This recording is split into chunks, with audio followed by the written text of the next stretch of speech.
We are talking about the sci-fi horror movie XENOPHOBIA. Great name. I'm surprised this title hasn't been used before. I actually thought it might be an adaptation of the old arcade game, also called XENOPHOBIA, but no, it is actually an anthology. And obviously you could kind of, in today's modern era, xenophobia is banded around a lot when we're talking about politics and immigration and stuff like that. But here it is the literal translation of aliens.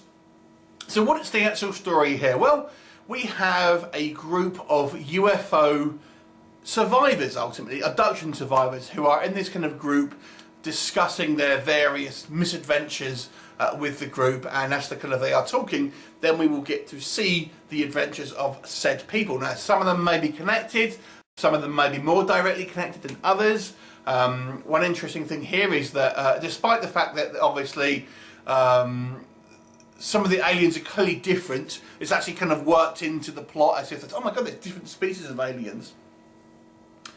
So we have a kind of, you know, more or less the stories take the same kind of the same kind of format, really. We have, you know, a group of unwitting, innocent people stumble in the way of aliens, and they are attacked, and one or more of the party that they in the kind of small stories are killed or kidnapped, and then the survivor comes to tell the story to the group. That is more or less the story of most of the kind of individual segments.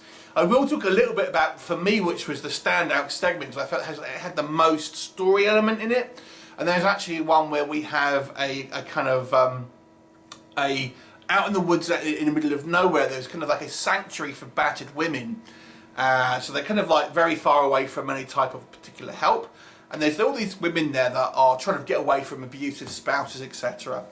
And they have actually kidnapped, well, there's a guy that they've got kind of like tied up and are basically torturing to try and get him to, you know, confess to apparent crimes against women. And he's basically there trying to convince them, sort of saying like the female that he was caught abusing is actually an alien.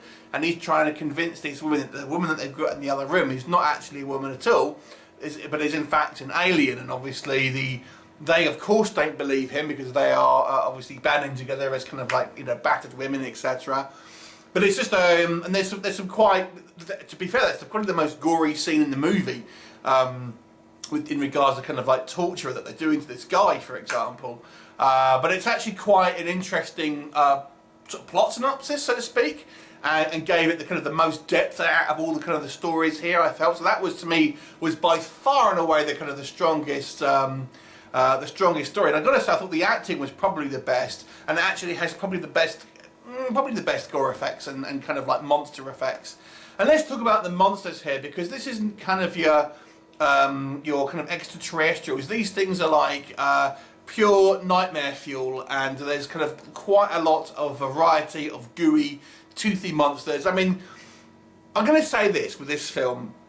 This, I feel, is a definition of a bit of a guilty pleasure, because this movie is crappy on a lot of levels. It is crappy.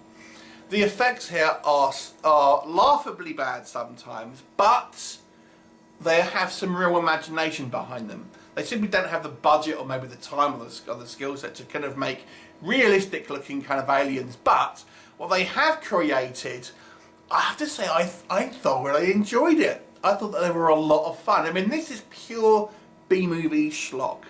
So don't be expecting to see like a kind of like a, you know, a highbrow, you know, alien style, kind of like Ridley Scott style kind of movie. It ain't that. It's pure B-movie schlock. But I gotta say, I had fun with this one. And I'm not a big fan of anthologies. I never really feel like you get that the characterization. But with this one, I kind of did, to a certain degree at least. There's just some really interesting things that they kind of do with some effects here. Like there's like this one. I suppose our second story really is this kind of this alien who almost seems like he's kind of like two humans like squished together. Looks a bit like The Thing, with kind of like you know, like various kind of like human appendages kind of sticking out. It's just a bit weird. I do think that they go way OTT with kind of like trying to plus it with visual effects, and I feel this is where maybe this movie does fall down. Is you do have a lot of practical effects, and the practical effects are cheap, But I think what they have done is they've tried to hide it by adding like a lot of kind of like video effects here and sort of very cheap CGI. And unfortunately, this does look awful. There's some really weird choices in regards to some of the kind of the visual effects, and they just go too OTT with it. If they had just left the practical effects and maybe just tweaked some of the kind of the effects or plus them, but here that you almost feel that you've got like another level on top of it, and it just kind of makes it look a little bit of a garbled mess sometimes. And then there's like you've got like cheap morphing technology, silly kind of like video lighting effects, stuff like this. It's just a little bit of a mishmash, or I think of too much trying to be creative maybe, and to me that does let it down a little bit. I've got to say the acting is a little bit hammy here. You have got an appearance by B-movie Scream Queen legend Brinke Stevens, who my brother was a huge fan of when we were kind of growing up, so that was his favourite Scream Queen. It's nice to kind of see her on here, and you've got a few other kind of faces you may recognise from, you know, independent, low-budget kind of like horror films, B-movies, that sort of stuff. Yeah, I mean, it's very kind of schlocky. It's very kind of cheap, and I've got to say the majority of the actual story elements are relatively humdrum, apart from maybe the ones I've kind of mentioned. And it does try and tie up to be a have a kind of overreaching story.